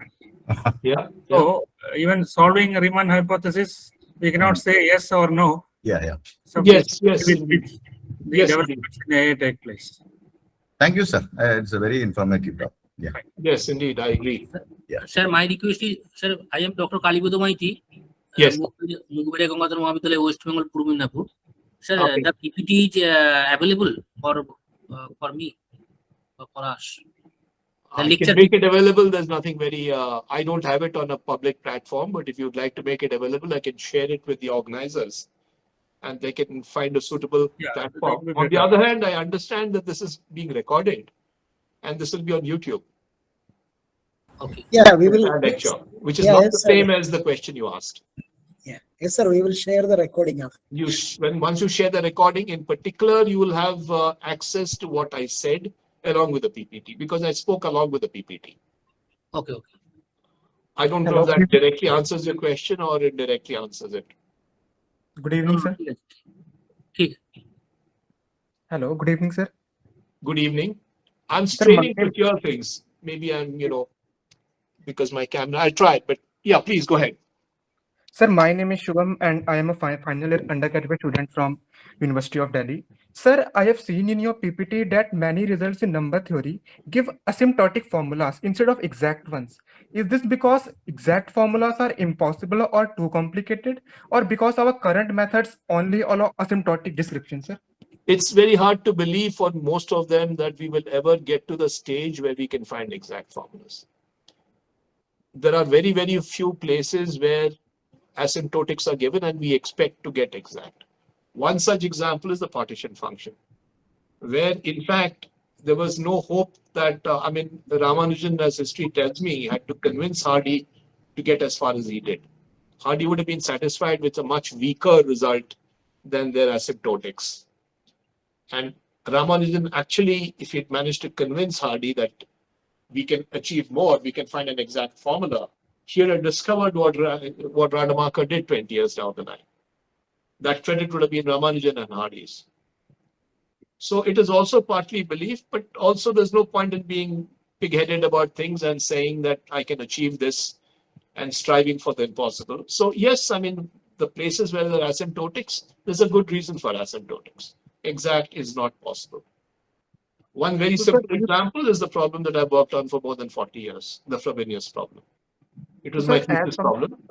And it is a problem where they have demonstrated that you can't expect to find an exact formula.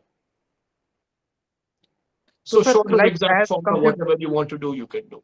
Yes, sir, as computation power increase, like the introduction of quantum computer. So do you think that that's not going to help in finding exact formula? So there's a difference between computing something and mathematically proving bounds and such. And there's a difference between finding bounds and finding exact formula.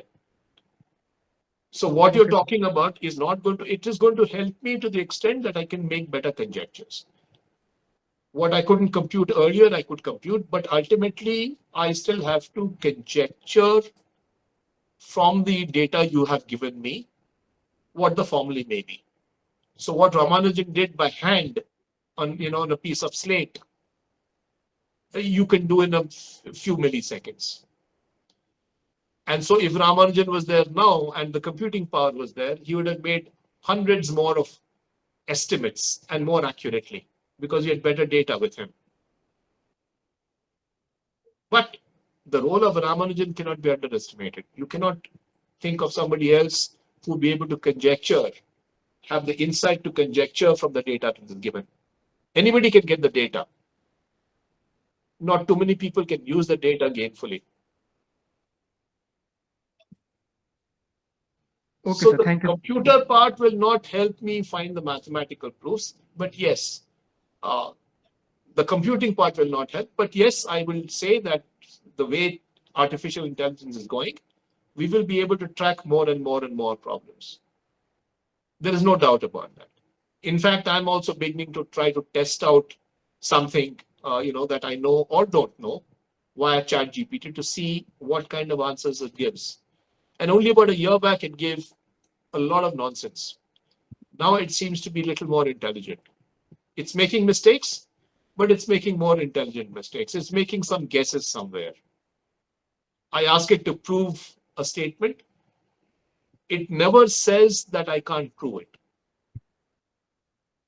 And I ask some people and says that that is a deficiency of the program. A ChatGPT is trained to never admit failure. It doesn't say I can't do it. Now it's for you to guess whether what it does is correct or not. That is the current state. I mean, in 6 months or 1 year, things may be very different. And I'm just thinking aloud from my perspective when I'm working on problems. What if my problem is just a ChatGPT away? I've been working on it for several months or a year or something. It's very hard for me to work it out. And tomorrow you just feed it to a ChatGPT and it works it out. Then where does mathematics go? I don't know the answer to that. But ChatGPT requires a lot of linear algebra help and all. Well, it depends on what kind of mathematics you do. For example, the kind of problems I do don't require, they are something like the presentation I made. They require very little background. Although I don't think the background is really a problem for ChatGPT, because what is ChatGPT doing? It's pulling out data from all over the world. Without mathematics, can ChatGPT or Cloud or any platform? ChatGPT can give a very precise mathematical proof of things. I'll give you an example. We have exams which have, let's say, 1,000 students, undergraduates. At the drop of a hat, a student goes into the bathroom. We can't prevent him from using the toilet. We can prevent maybe two going together. Now, all he has to do is hide a phone somewhere, pick that phone up, put Perplexity or Gemini or whatever, type that question up. It doesn't take very long.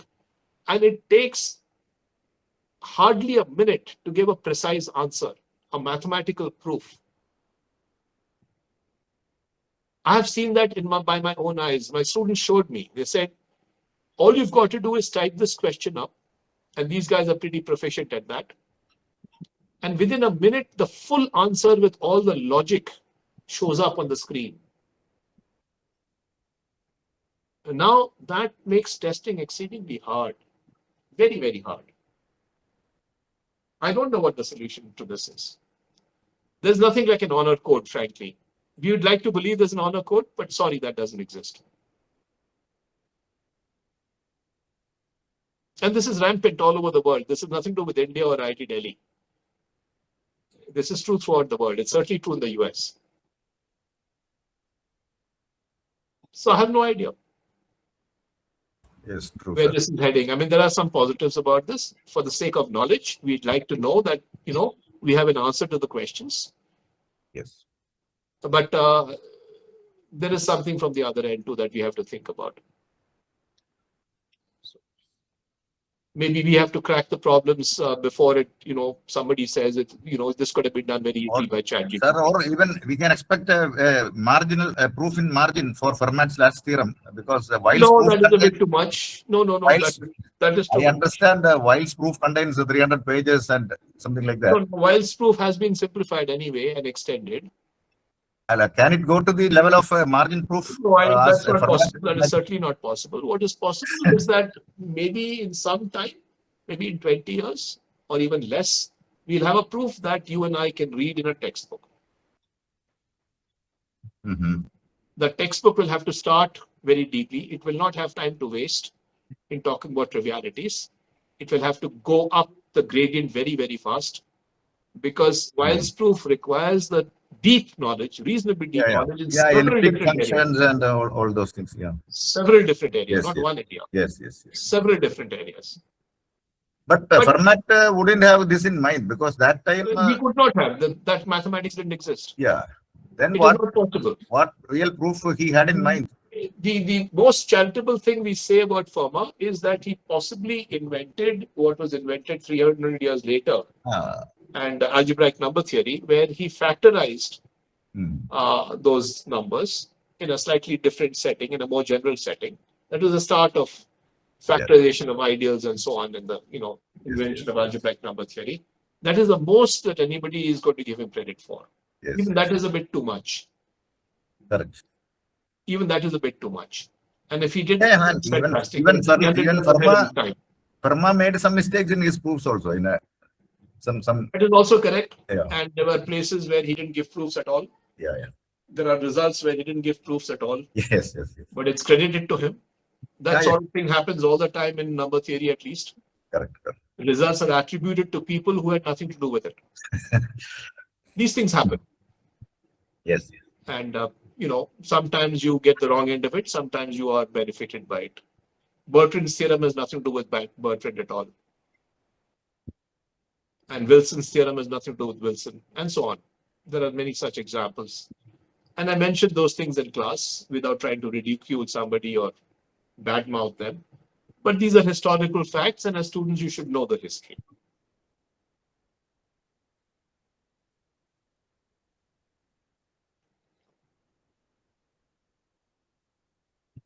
So there is somebody Sir, who one of did my something. I'm not good enough to be able to read that and figure that out. Maybe I can read it on the laptop. There's something in the chat which I'm not reading. The people who written there. Okay, sir. Before going to chat, are there anyone who want to ask questions directly? Some people raised Yeah, their so hands. I have one question. Which part of number theory deals with Riemann zeta function conjecture? Okay, I noted that. Yes. Gopika Sunil raised a hand. Can you please ask whoever it is to ask?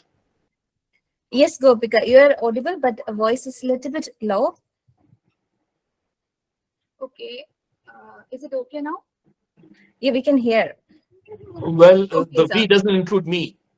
Oh, okay. So maybe can you try putting your Can microphone you a speak a little little bit louder? closer to you? I'm also, this phone is a little far away from me. That is the other problem. Okay. Gopika, can you please stay closer to your microphone? Just a minute, ma'am. Or you can convey it to Arjuna or somebody else and she can convey it to me. That's also. Tag team, relay.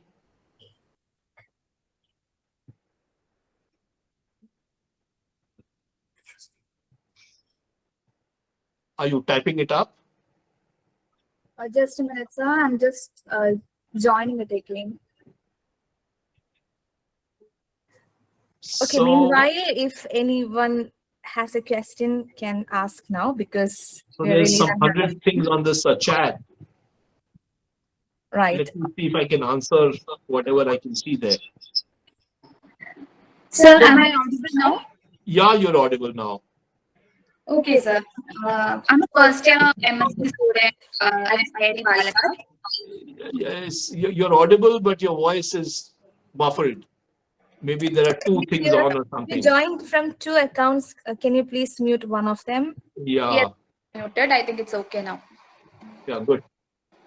Okay, sir. Yeah. I'm a first year MSc student at IIT Palakkad.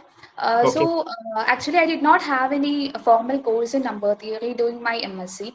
So, this talk, it was like when you explained about a lot of, like I had a very basic course during my BSc, but Oh, you did? learning Okay. a lot more from you, it was a very different experience.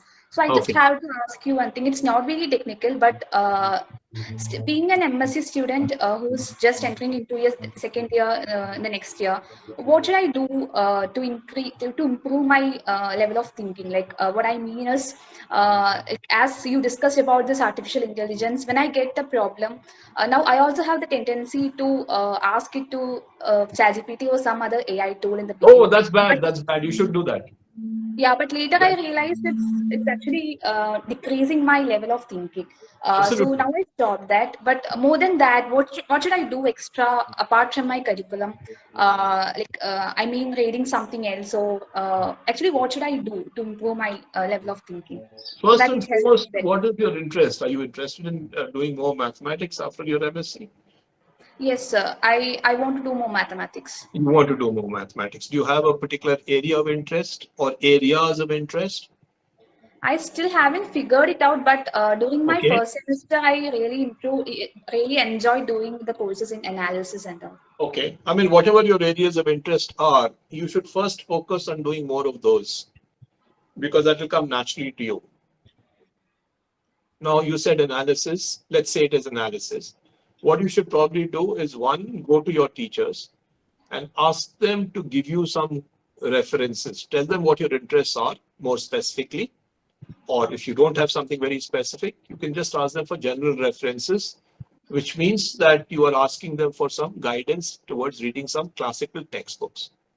For me, learning is mostly from classical textbooks. I'm from that school. Teachers are there to help understand things, but they're not the final authority to understanding. For me, that comes from textbooks. Teachers, your peers, they help you in your journey. So I learn from textbooks and I enhance that learning by talking to peers, to teachers, and so on and so forth. So again, I would say if you're interested, let's say in analysis, you have done a certain course with somebody, you can go up to that somebody and say, I want to read further. What books would you suggest? Obviously, I could also make that explanation, but then for that, I need to have a lot more one-to-one with you. And then if you pick some subjects that I know nothing of, for example, mostly applied math, I know very little of to guide you. But if it's something in pure math, I can also probably give you some guidance. If it's limited to what book should I read, etc., what should I study after this, all that I can tell you. The reason I mentioned your teachers is because you have more access to them. You have freer access to them, more regular access to them. But if you can't find that, if you find that they're not welcoming or something like that, or they're not aware of where to guide you, then of course you can reach out to other people. That other people certainly includes me. Okay, sir. Thank you. Yeah. Thank you, Amitabha sir, for being very open to all the questions so far. So we are actually having a time constraint here. Would you like to go on with the interactive session? Or otherwise, we'll end here and move on to... I am completely fine with going on, but if you have time constraints, as you mentioned very clearly, and you hope that I'd bite the bait and say, no, I'm also done, then No, my it's all answer up is to you, no. sir. I'm happy to be here for as long as you want, another half an hour also. That's But if you have great. time constraints, then they are more important. Okay, For so me, it's I'll not a problem. I'm very happy to answer anybody's question. thank you, sir. I'll just ask the participants if you have questions. This is the time to ask. So anybody has a question can ask their question now, or if you can't turn on your mic or something Yes. like that, So please I have use it. one query. So, like, sir, you have mainly presented some open problems from elementary number theory, as you have already said. Yeah. My question is, like, in the recent years, like, do you have some idea that these open problems has been attacked by elementary method? So, like, can you tell me something about that? Like, for an example, Rarely does a problem of outstanding nature, very famous problem, get attacked by elementary means. And the reason is very simple. You have to remember that these problems, some of them are 300 years old, which means that all the great minds of the previous centuries, anybody you can think of, has worked in number theory. In those days, people worked in every area, unlike now. Starting from Fermat, Euler, Legendre, Gauss, everybody would have worked on these problems. They did not succeed. That is why the problems still remain. There must be something about the problem. So I would say that if you're looking at a problem which has withstood the test of time, 200 years, 300 years, to think that you can find an elementary solution, it is unlikely. I'm not saying impossible, but I'm saying unlikely. yeah, The that's odd true. perfect number conjecture was not that old. 50 years, 40 years back when I looked at it, it was not that old. I don't know how old it is, but I would say more than maybe about 150 years old. But still, there were a whole lot of great minds who would have worked on it. It has been an outstanding problem. It's not a problem I mentioned. There are many problems I missed out. And an odd perfect number problem is certainly a problem which is elementary. And the tools that have been used are not elementary. If you look at the modern methods to do it, there have been tools used from outside of elementary number theory to work on it. Estimates, basically, I have to use analysis. Like in Fermat last theorem, Andrew Wiles has used modular elliptic curves kind of things and many new mathematics. That's not likely to be solved ever by using only elementary number theory. No, I can understand that, of course, sir. But the question is, now still people are approaching in another method or another directions apart from the It's already true of all existing problems. one. It's true not just of that. People have to invent, you have to invent newer and newer techniques, which means you have to learn more and more mathematics. You cannot be doing number theory and say, I don't know any analysis or I don't know any algebra. It's not possible. If you are restricted to doing mathematics, I mean number theory without going outside, then you're going to be in real trouble. At least you should know it. I don't use any analysis. I don't use any algebra in any of my research. Nothing. So that severely restricts the set of problems I can do. I do a lot of combinatorial stuff, counting stuff. Now, even in counting, there's a lot of analysis that comes in. For example, the counting problem, the big additive number theory counting problem, the partition problem, is all about analysis. It's all about doing contour integration. And that is what the circle method is about. It's estimates. So you have to know some of the basics. It's not that I don't know the basics of algebra or analysis. I do. I've never used it in my research. And because I've never used it, it basically takes some of the questions away from what I can do. I can't do them from my limited usage of mathematics. So what is the problem with that? Nothing really, because I still have a lot of problems to do. And there is no dearth of problems that I hope I can resolve by the techniques that I'm comfortable using. So it is not that you have to, I mean, there is enough space for everybody in the world is what I'm saying. It's not that everybody has to do something which is algebraic or analytic. So there is space, but there is a restriction on what you can do. That is correct. You probably have to be less ambitious. The really big problems will probably escape you. The next level you can still do. There are still some very nice open problems in elementary number theory that I have a hope of being able to resolve. And I try them. I don't announce them to the world what I'm doing, but I do try them. I look at some next level of problems, which I think can be done by elementary methods. So for an example, like in India, Ramanujan has many problems, many open problems.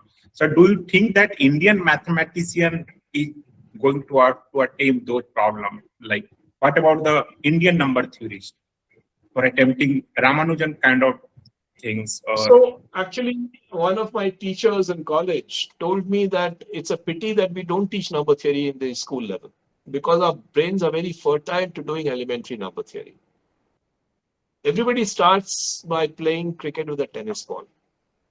It's only after you've played a little bit with a tennis ball that you get an appreciation for playing with a, the leather ball, so to say. So similarly, you first do elementary number theory. Without doing elementary number theory, you can't do the analytic and the algebraic. So I would say that there would be many, I'm not going to say Ramanujans, I'm going to say there are many very outstanding minds. If they had been taught this subject and some other subjects at a quicker level, at the high school level, then we would have, produced probably many more people who have a gift in this direction. Gifted people. I'm not going to use that word Ramanujan absolutely, but I'm going to say gifted people. There are gifted people. There is no dearth of gifted people in our country. And I come across them off and on in my profession. Having been the Olympiad coordinator, I came across many such gifted people who had a gift and a talent for mathematics, but they didn't have the courage or in some cases the conviction, mostly the courage to stray away from the mainstream, which is doing computer science or something like that, which is more profitable, and stick to mathematics. They would say that our parents are not allowing us, and they would say that we don't have the strength to disobey our parents. So I've met many kids whose parents have told me this kid is very bright in mathematics, or mathematics karega, but that doesn't happen.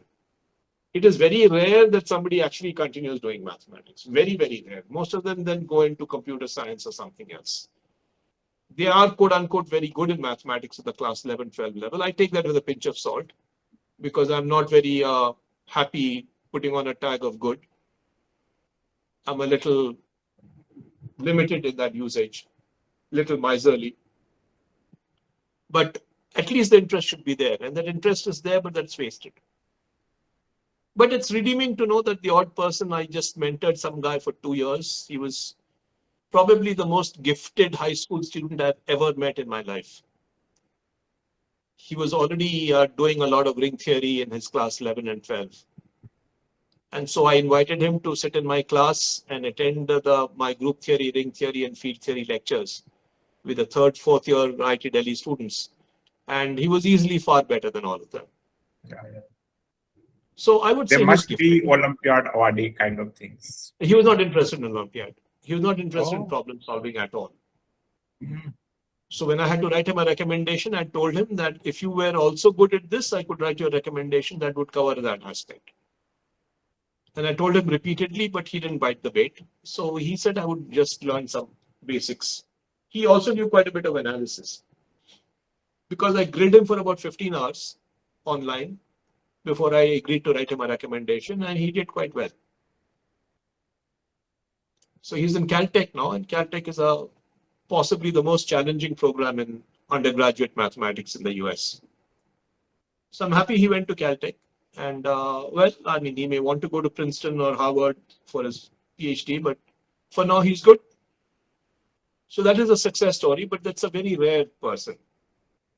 I mean, I mentor maybe one person a year, whoever comes to me. A lot of parents come with their children saying they're very gifted and they would like me to talk to them.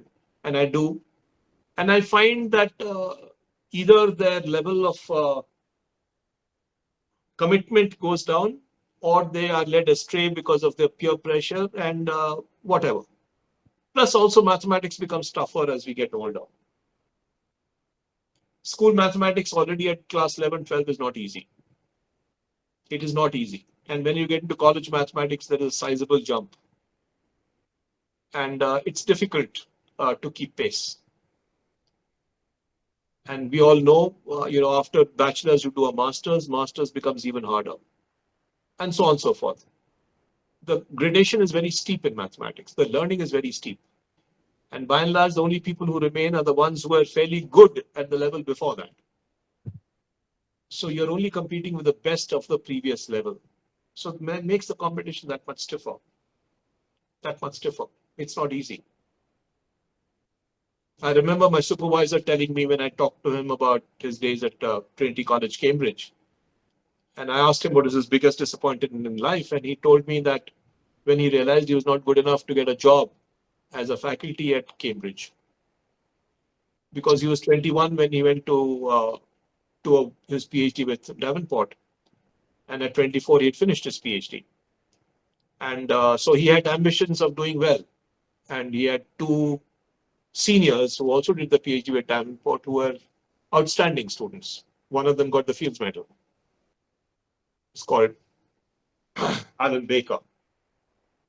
And the other was somebody called John Conway. Yeah. These are two of the best mathematicians of Trinity College of that time. This is the mid-60s. So Conway and Baker were PhD students of Davenport, just a few years ahead of my supervisor. Uh-huh. So now he started thinking that I'm Baker and I'm Conway, but he's not. So he said, I, for the first time, realized I'm not good enough. So at 24, he finished his PhD and came back to the US and got a job, and so on and so forth. And he just trudged along. And, it's just an average mathematician, I would say. Recently, sir, I was reading these books, maybe Changing Conjectures by Serre. So 𝕬𝕐 is somebody who studied in, 𝕬𝕐 is Geeta's friend. In fact, I don't know if Geeta is still around or she came or not. But 𝕬𝕐 studied in Mumbai and then decided to go and do an undergrad from England. And I think he was better served that way. He would write about that in the book. I've not read that book, but I know him. So, and in fact, a student of mine is working with 𝕬𝕐 at UCLA, which is where all about his struggle towards mathematics. He so he had narrated his experience. Yeah, very nice, very nice. Yeah. I mean, it gives hope to everybody who's coming up, so to say. The challenges that a young man faces or a young woman faces in life. It's very well brought out. I have not read that book still. I've still not read that book. And 𝕬𝕐 is somebody I know. Don't know him very well, but I've met him. We had a Ramanujan centenary conference, not centenary, 125th conference in Delhi University. And I was a part of the organizing team there. This is in 2012. So 𝕬𝕐 was there for that. So was Manjul and some of the more important people. So again, I met Manjul at that time. I'd known Manjul before that also. So some very prominent people were there. And it's very nice if you can get to hear from outstanding minds of our times. They are certainly outstanding minds of our times. And I understand Ramamurthy has given a talk here. I have a great fascination for Ramamurthy's lectures. I've known him since 1987. I've known him quite well. But of late, I've not been so much in touch. He's also not been in great health. So Ramamurthy is a wonderful expositor of mathematics, apart from being a world-class researcher. Not everybody who's a world-class researcher is also a great expositor of mathematics. And Ramamurthy's talks are just outstanding. They are some of the best talks you'll ever hear.